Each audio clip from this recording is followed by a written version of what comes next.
Good afternoon and welcome to today's informational session. Before we get started, I wanted to review quick Zoom logistics. Closed captioning is available and can be enabled at the bottom of your screen. Please excuse any errors as this is provided through an automated service. The webinar is being recorded and a link to the recording will be available on the CCA website after we're done with today's session. Lastly, please send any questions in the Q&A throughout today's session. We've reserved time at the end to answer your questions. So now let's get started. Thank you so much for joining us today. We recognize that you could be anywhere right now and appreciate that you took the time out of your day to join us to learn more about the HBCU Digital Learning Infrastructure Initiative. My name is Melanie Harris, and I'm a strategy director here at Complete College America, and I'm a PhD candidate at Clemson University. I currently reside in Indiana, but I'm a Southern girl at heart from Charlotte, North Carolina, by way of Atlanta, Georgia. I've always been connected to the HBCU community through family and friends, and I'm honored to serve as the strategy director on this project. This means that I'll get to work very closely with the selected HBCUs and that you'll be receiving many emails and updates from me throughout the process. On today's webinar, we'll be setting the foundation first by discussing the co-design process, our commitment to student success, and then finally digging into the details of the HBCU Digital Learning Infrastructure Initiative. Again, we've reserved time at the end, so please send your questions throughout. And I would now like to turn it over to Complete College America President, Dr. Yolanda Watson-Spiva, to provide opening remarks. Thank you so much, Melanie, for the introduction. I appreciate it. Again, my name is Yolanda Watson-Spiva, and I'm honored to serve as the president of Complete College America. I'd like to welcome everyone here, and especially as a proud alumna of an HBCU, Spelman College. So I want to give a shout out to any Spelmanites on the line. Please, I'd like to thank you all for being here and know that you're in great company. I wanted to let you know about the reason why we're doing this work. You know, CCA is committed to continuing to build a system that essentially seeks to restore the promise of higher education. We feel like that, there's been this sentiment or sort of zeitgeist, if you will, that college isn't worth it, college isn't for everyone. But we believe that especially for those who have tended to be historically marginalized, there is a benefit still to continuing to go to college. We know the value proposition of what earning potential can look like and what life prospects can look like if one attends college, especially for those who are racial minorities or those who have been historically marginalized. The benefits are overwhelming, and the data is overwhelming to those effects. And so we're looking to do this work by continuing to build movements. So making sure that all of us are locking arms in lockstep and talking about the value proposition of college and what the benefits are, not just to the individual, but also to our country and our world, right? So as we know, this is not just a private benefit. There's also a public gain that happens by having an educated citizenry, especially for those who come from low income, first generation families, et cetera. So we want to continue to talk about building those movements, but also about transforming institutions. We believe in making sure that institutions are student ready, not just talking about college students being college ready. So we're not trying to fit a student into a widget of what college looks like. We're asking colleges to be more malleable and to look at their policies and their practices and their perspectives and to shift those things in order to meet students where they are and to be more welcoming and create environments where students can actually persist and complete college. And we're committed to working with all institutions to do this. And we know that over the past 10 to 11 years of the college completion movement, unfortunately, a number of institutions got left behind. And many of our HBCUs who work with the most vulnerable populations of students were among them. And so we want to continue to deepen our connections with institutions that are doing this work, have been doing it for hundreds of years in terms of working with marginalized populations and being successful with graduating them.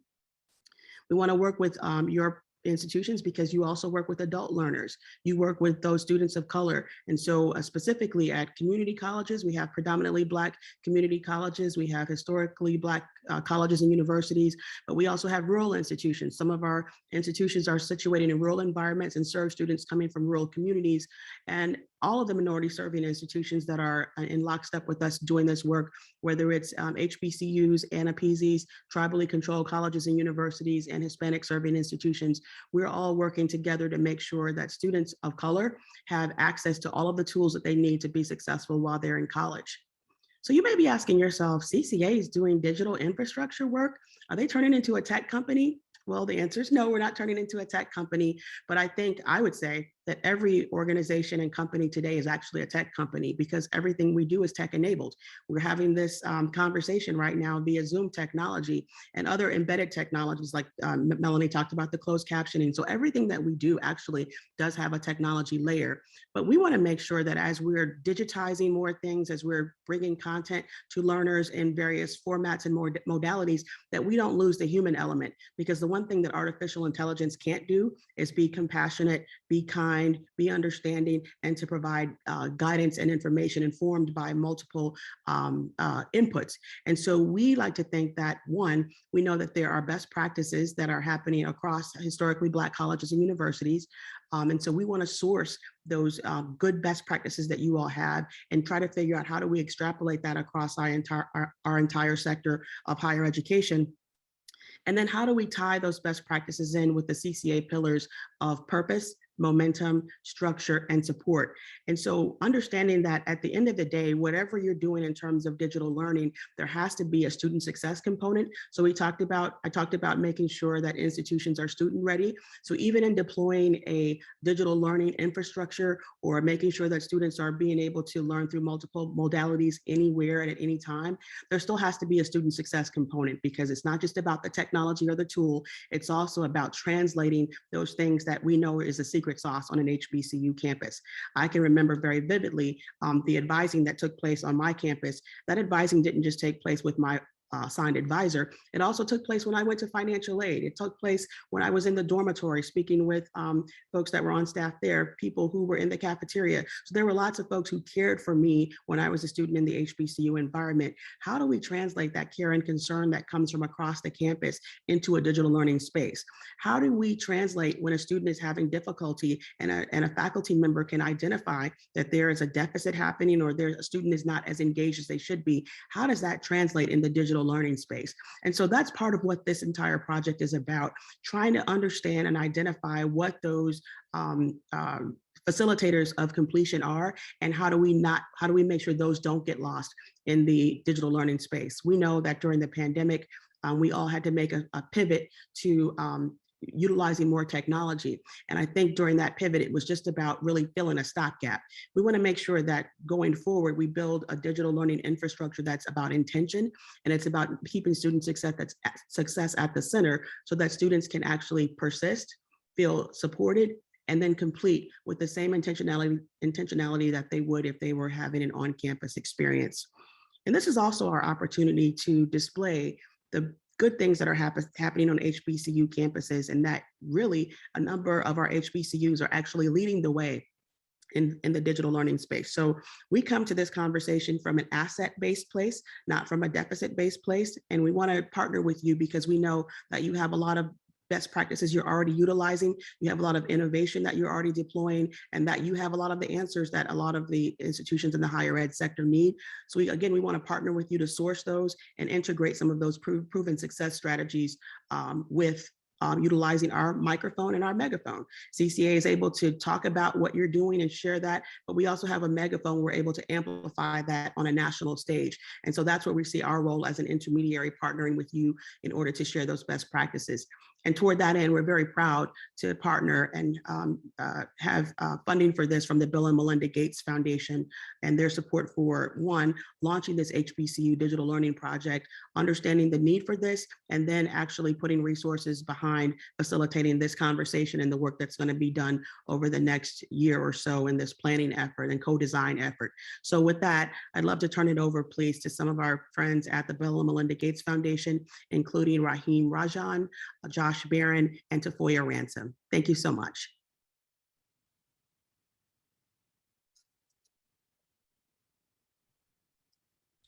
Thank you so much, Dr. Spiva. Colleagues at Complete College America, my fellow colleagues at the Gates Foundation, distinguished leaders from a variety of amazing institutions across the country. It's a great pleasure to be here. On behalf of the Post-Secondary Success Strategy team at the Bill and Melinda Gates Foundation, I'm incredibly excited by the launch of this portfolio, focusing on digital learning infrastructure and historically Black colleges and universities. This portfolio is a new portfolio. It was established and approved in late 2020, almost about a year ago, by the foundation's co-chairs, Bill and Melinda Gates. This portfolio seeks to help ensure that our nation's historically Black colleges and universities continue to lead and thrive in a world that we know that has already arrived.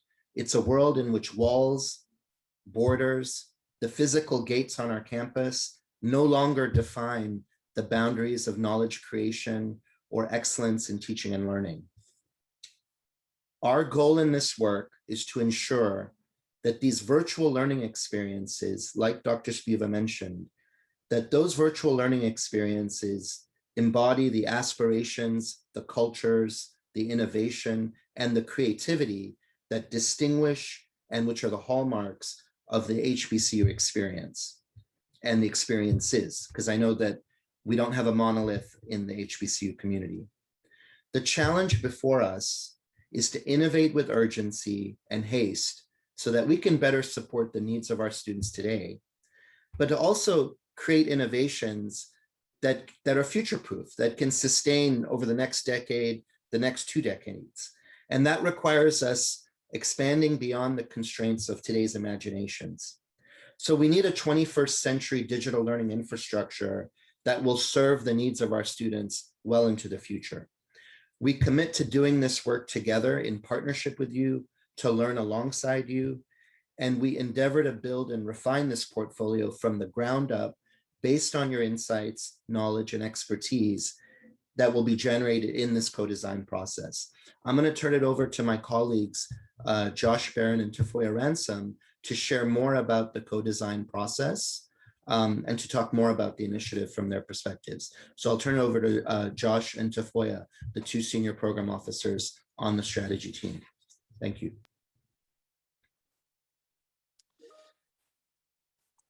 Thanks, Raheem and Dr. Spiva for the opening remarks. It was very meaningful to hear the context that both of you are setting. I also want to thank everybody for the time to come together this afternoon and learn a bit about this initiative. I really was excited to see all the different welcomes and hellos in the chat room. So it's great to see everybody there.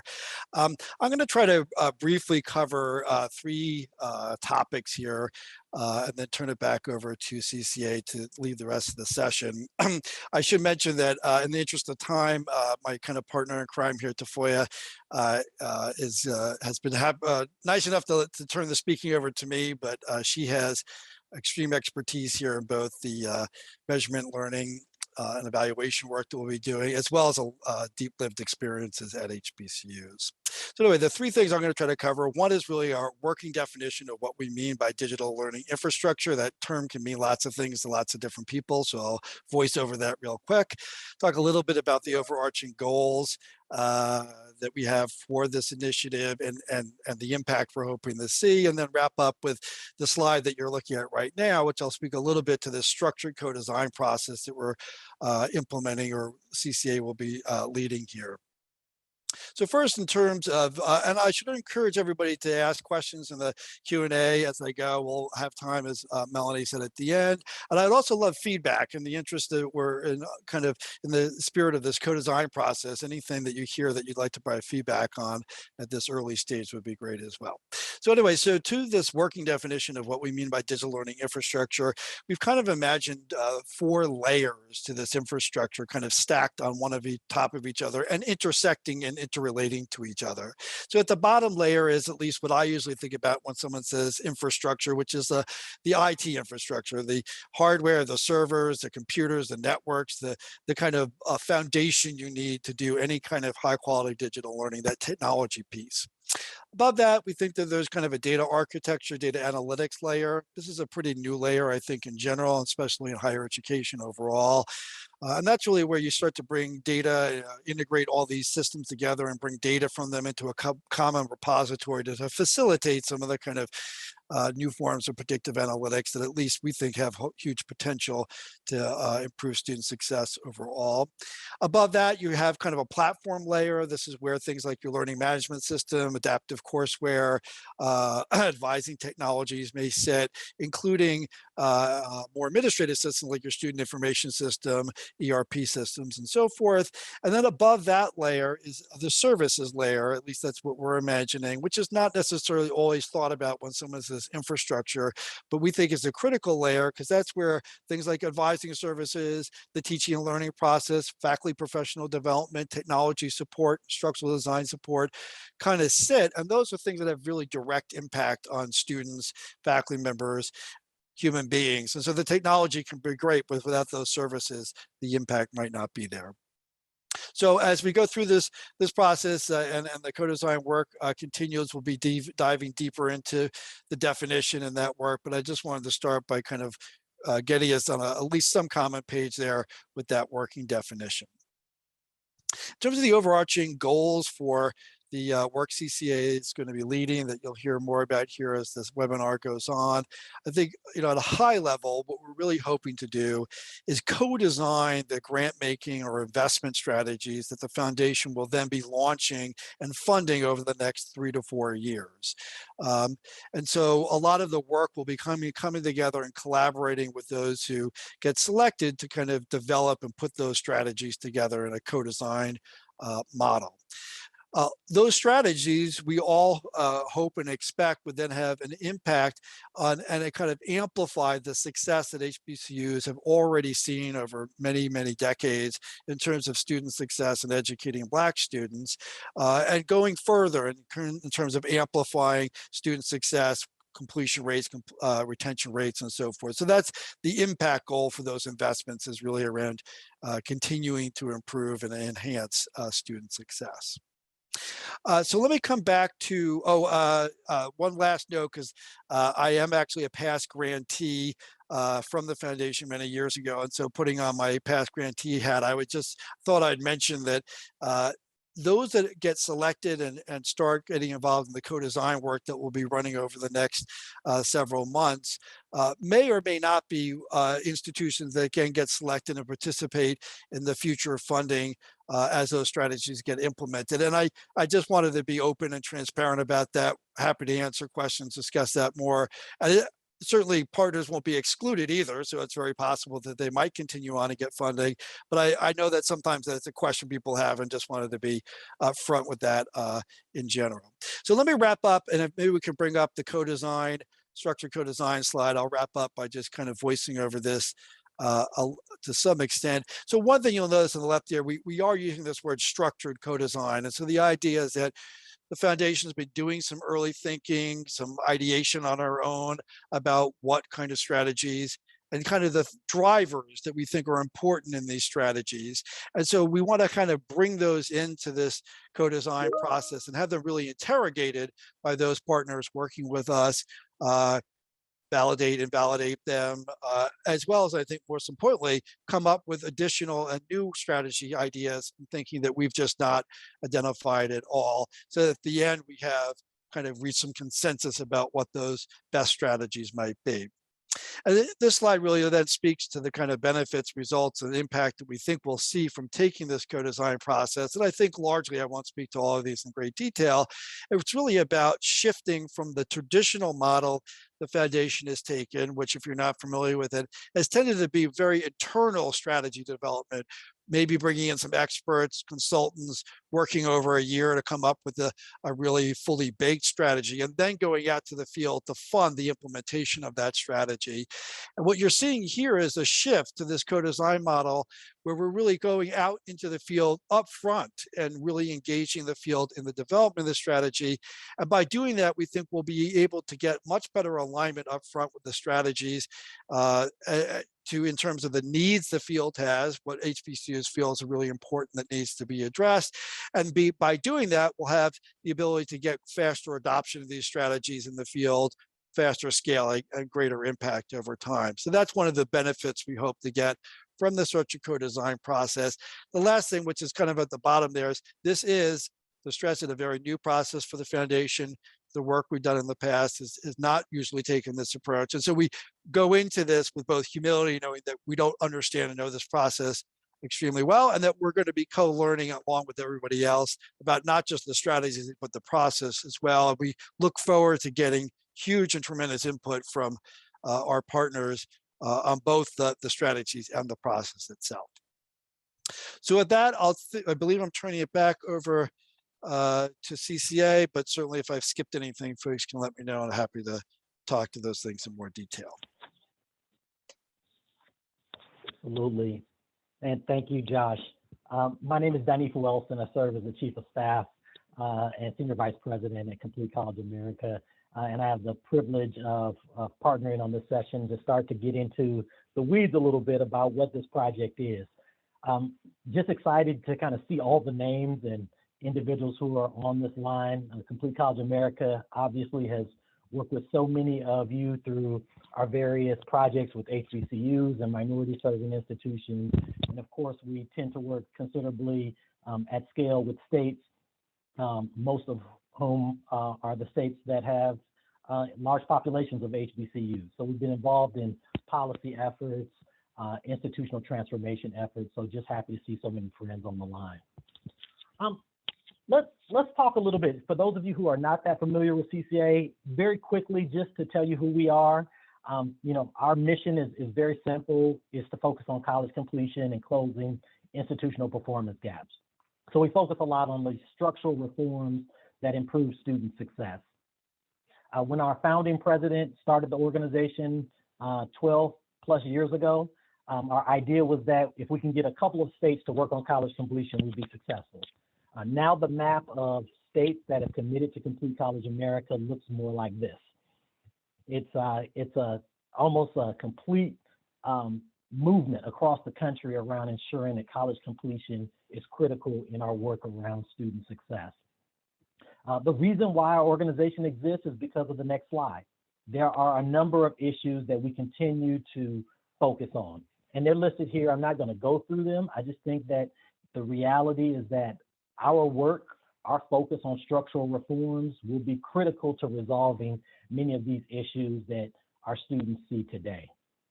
And just to kind of put this all in context for us, we work with the Alliance, which are our states, policy, perspective, and practice. I'll talk a little bit more about that.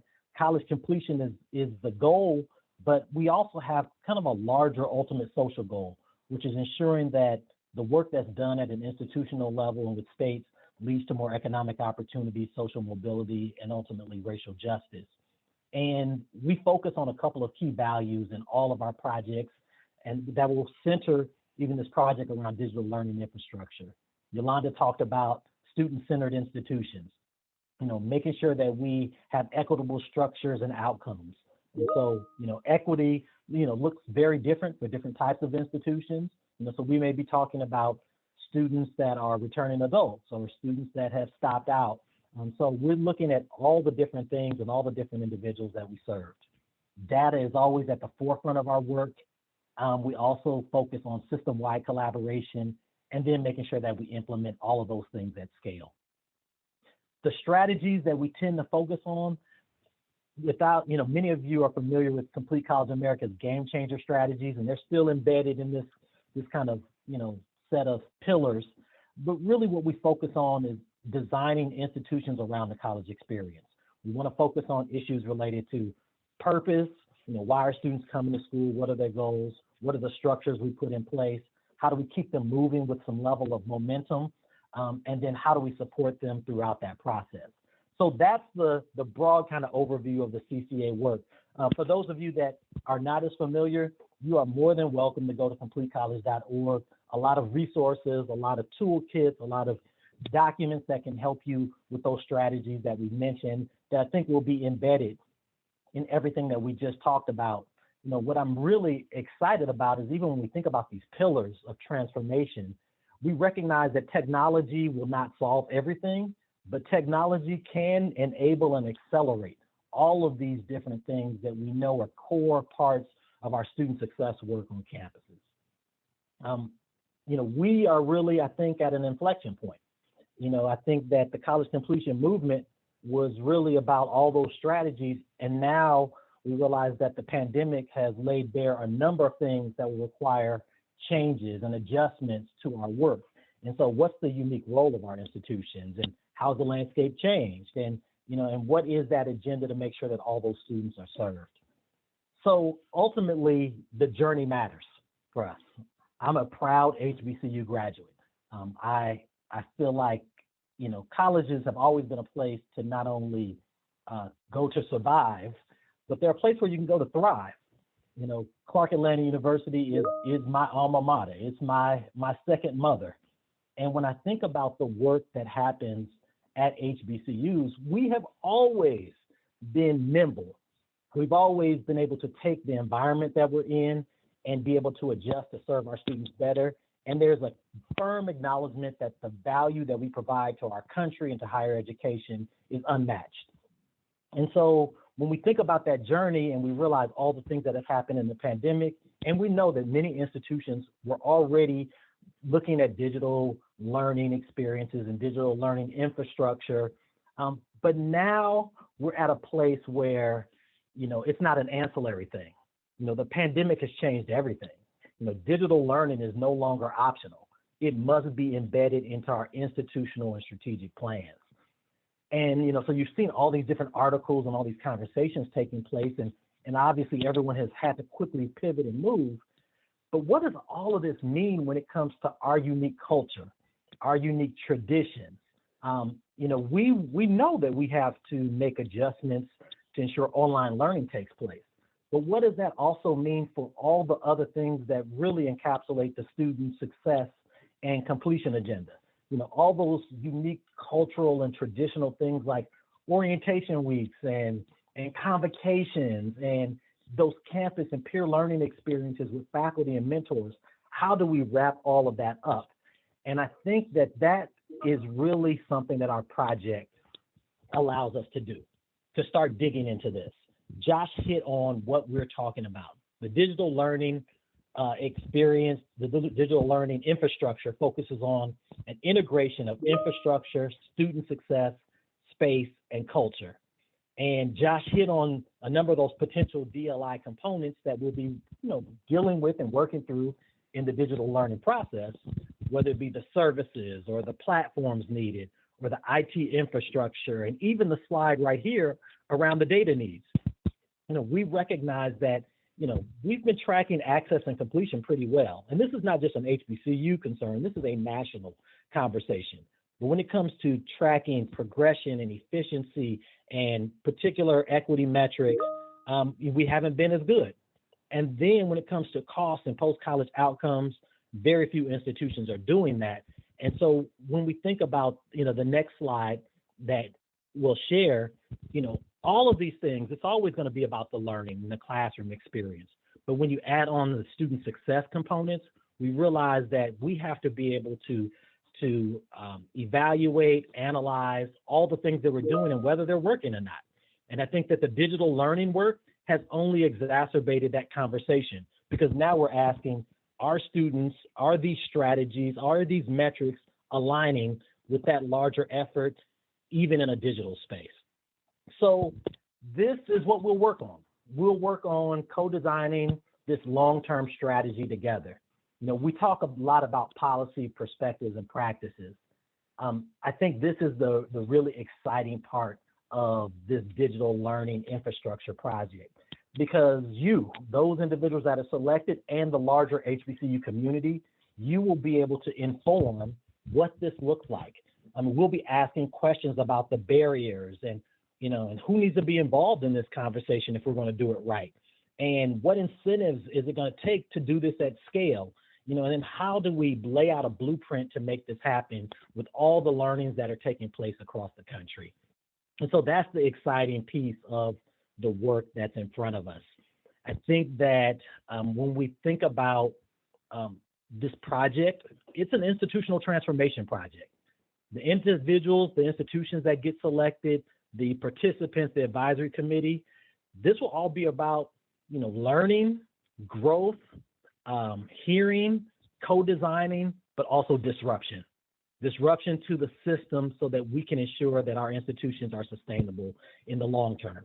And that's what brings joy to my heart as an HBCU graduate. It's what brings joy to our Complete College America team and being able to partner with you on this work. And so at this time, I'd like to turn the floor over to my colleague, Melanie Harris, to go a little bit deeper into some of the specifics related to the HBCU DLI project. Melanie? Thank you, Danifu. So now that you have the framing for this work, I'll dig into the details of the project. The HBCU DLI initiative is designed to explore the historical digital blueprint of HBCU success and share the findings for the betterment of higher education everywhere, especially for other HBCUs and minority serving institutions. We also aim to support the development of equitable digital learning infrastructure that meets the needs of minoritized learners in increasingly hybrid and online learning spaces during the COVID-19 era and beyond.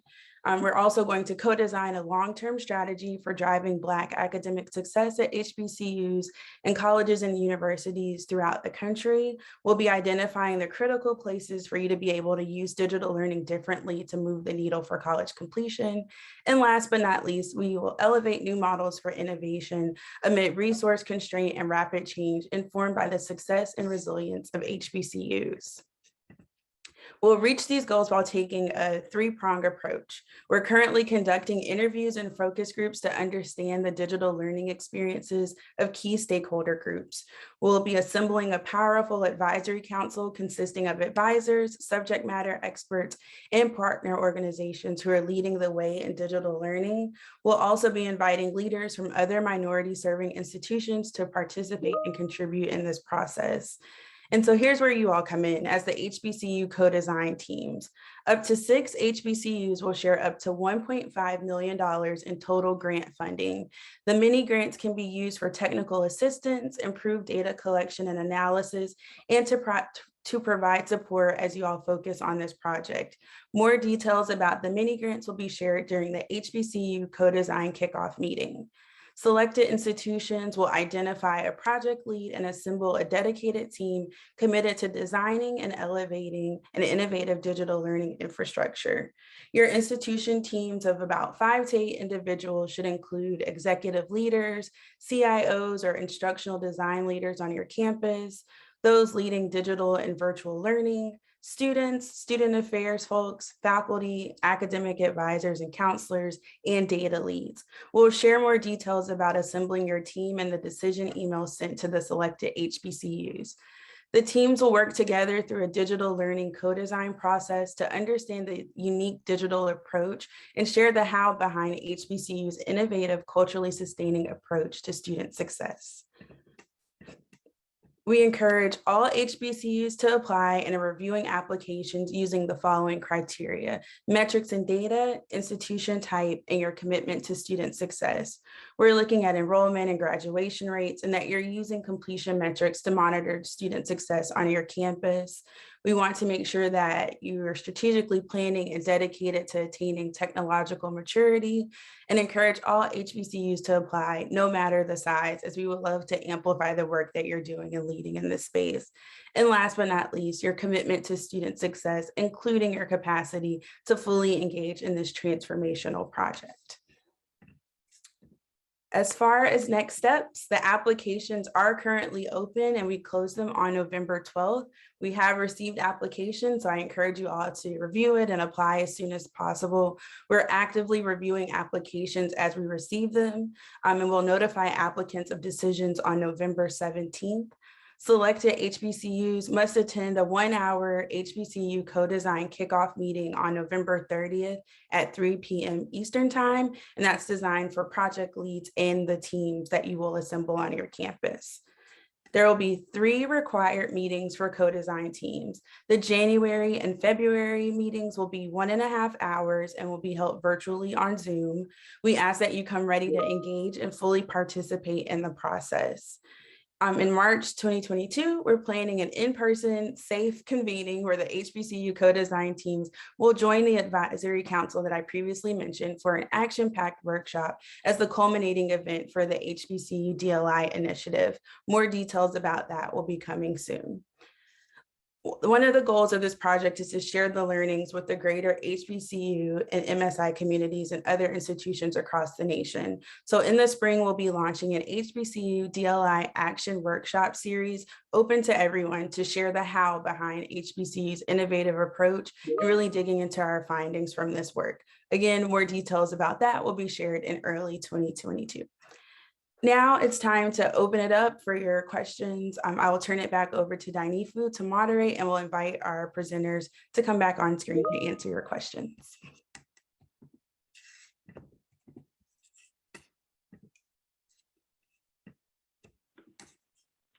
Thank you, Melanie. And so right now, we will use our remaining time just to answer any questions that you have. Just as a reminder, you have the Q&A box that is at the bottom of your screen, so feel free to add anything in. And while you're doing that, I'm going to jump into a couple of questions, and some of them will be directed to individuals you previously heard. A few may be directed to some of our colleagues that are working on the project. And so I'll start off with the first one. And Josh, this is actually for you. Can you speak a little bit more about the data and predictive analytics layer of DLI? Can you explain what that will look like? And I think this is a really important conversation because there's been a lot of discussions around predictive analytics and whether the systems are designed to truly create a more equitable structure as individuals continue to wrestle with that data. So Josh, I'll turn it over to you. Thanks, Dinifu. Yeah, I think this is a really interesting area that I hope and expect us to spend a lot of time in co-design looking at. A little interesting side connection. The grant I mentioned I got from the Gates Foundation 10 years ago was in this space of learning analytics and really looking at data from learning management systems and student information systems to allow you to kind of predict which students were at risk to fail a class and then obviously intervene. And I share that also in part because I think this is an area that there's already been a lot of work with data analytics and predictive analytics in education, but a tremendous opportunity to do a lot more. And so going back to maybe the specific question, I will stress also that we want to learn a lot about from experts and all of you about what everybody in the field thinks is important data architecture and analytics, but certainly starting to look at strategies that allow us to break down the data silos that exist in higher education. I spent my whole career at college universities, so I speak from direct experience that these silos and these systems, let's say between student information systems, learning management systems, and even recruiting and enrollment system and that data present big barriers to kind of bringing these data sets together in powerful ways that then facilitate this kind of next generation of predictive analytics. And so I think one of the things we're interested in understanding and spending time with co-design partners on is what does that existing infrastructure data architecture look like today on your campuses? Where is the state of the art outside of higher education with this technology and the data architecture? And where would there be interest and benefit from investing in bringing folks from where they are to maybe closer, if not to that state of the art, in terms of, again, always looking at that in the lens of student success and how might this help improve student success. Maybe the last part I'll mention here, but happy to take more specific questions on it. And I think, Dinifu, you were kind of maybe alluding to this in your comment. A lot of this technology has come out of white-centered organizations over the last several decades. And that's everything from other institutions to vendors to nonprofits. And I think that's created a white-centered bias. And I think a classic example often people talk about with analytics is in predictive models and the biases that can be introduced there. And so that's another area that I think is going to be very important in this work, is to really understand those biases and understand how to remove those biases and address those when it comes to implementing this kind of data architecture and data analytics work. So with that, I'll stop. But if there's more data questions or whoever asks that wants more details, happy to speak more to it. Oh, thank you, Josh. And we've got a couple more questions, so I'll keep them rolling and make sure that we're able to get all of them answered. So a very simple one, people want to know, how do they apply? What's the next steps? How do I get into this? So Melanie, would you pick that up for me? Yes, so I have put the link to the website in the chat box. At the very bottom is a button that says apply.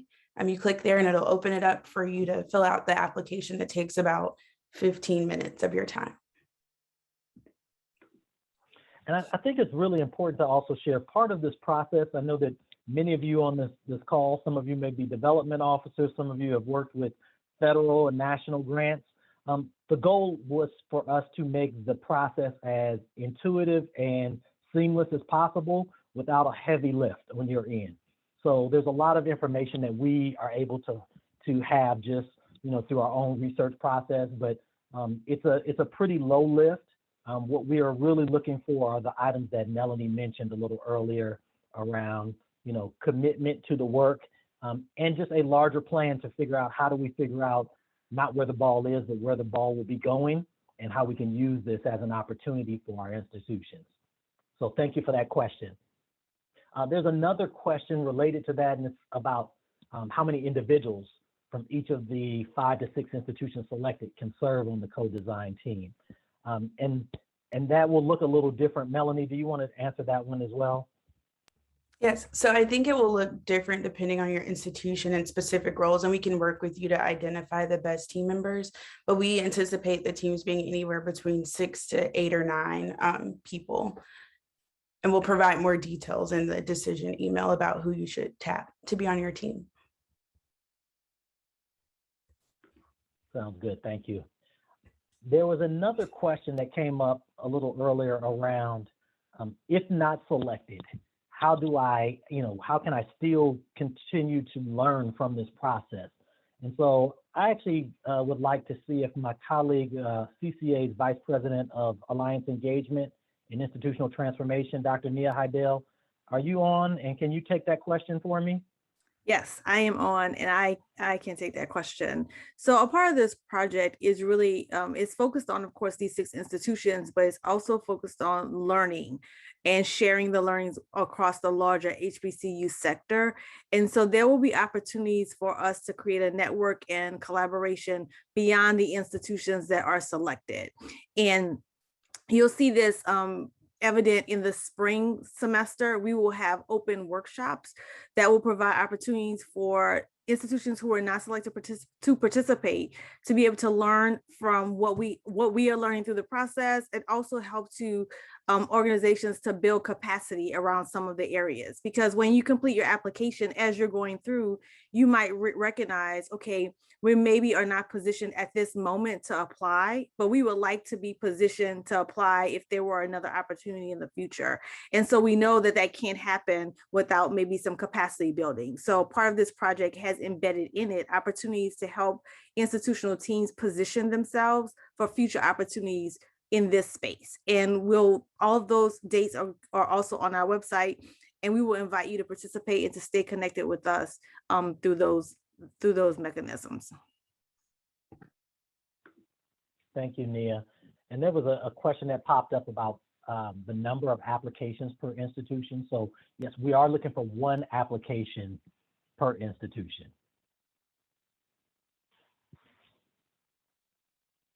And I'm managing the time right now. If there are any final questions, we'd be happy to tell them before we kind of pivot to any next steps. So there is also a question about direct contact person. So I think you have that on a future slide, Melanie. Yes, and I also put my email address in the chat box, but I am your point of contact for this project. You can email me with any questions that you have.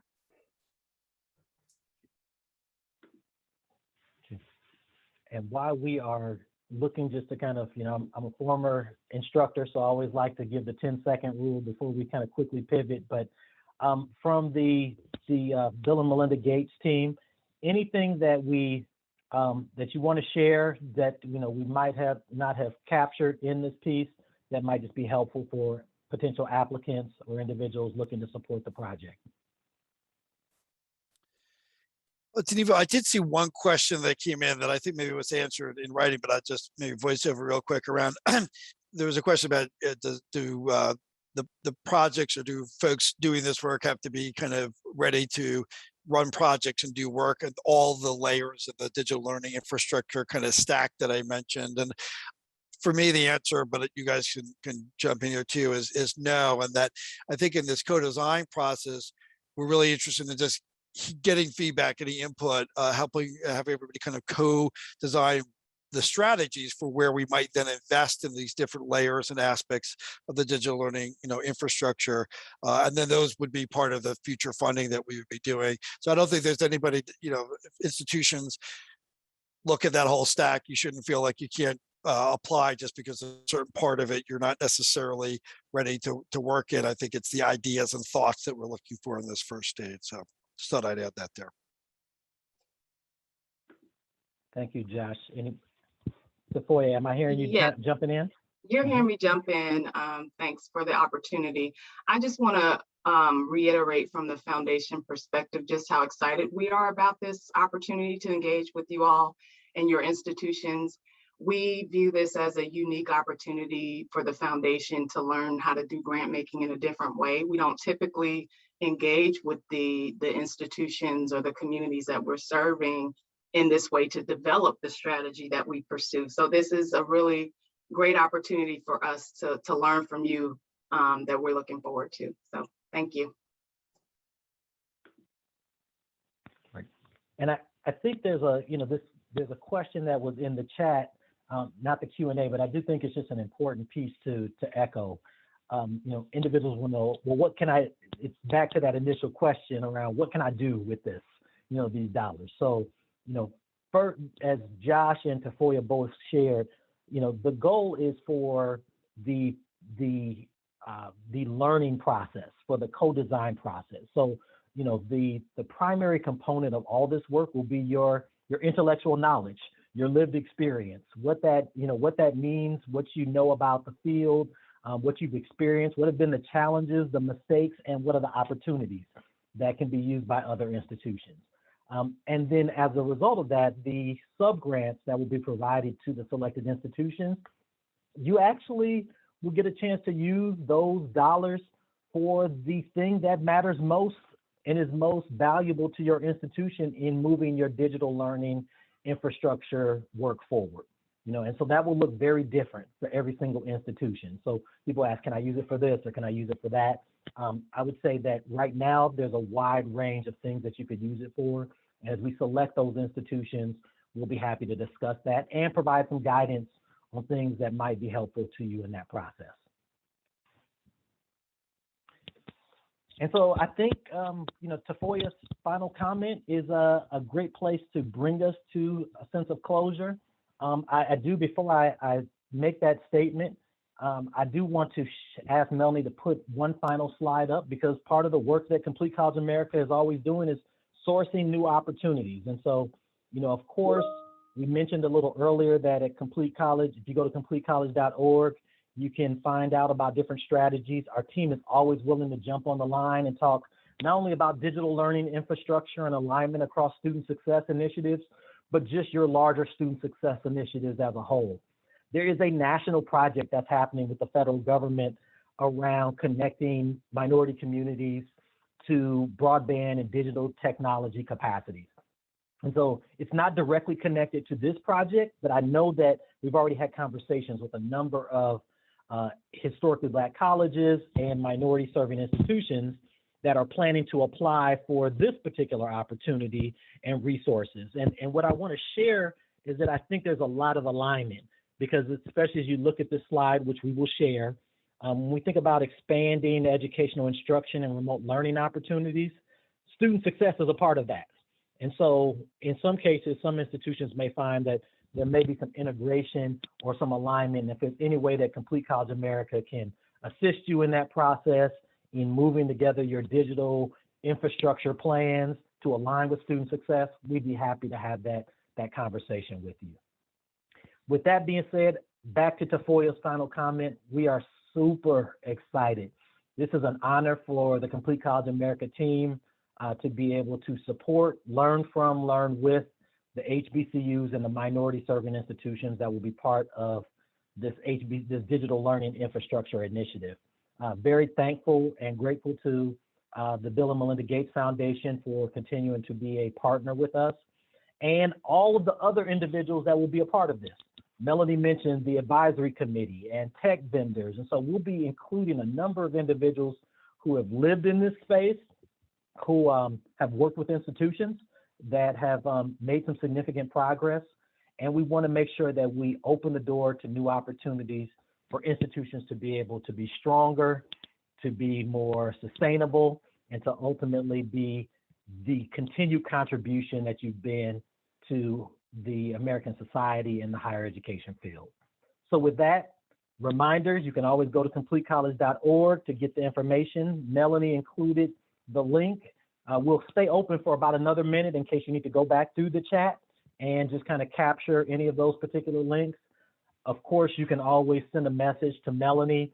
Her email address is listed, or you can send a message to info@completecollege.org. With that, thank you very much to all of our panelists. We're excited. Thank you. Thank you for all the continued work that you do for our students. Goodbye.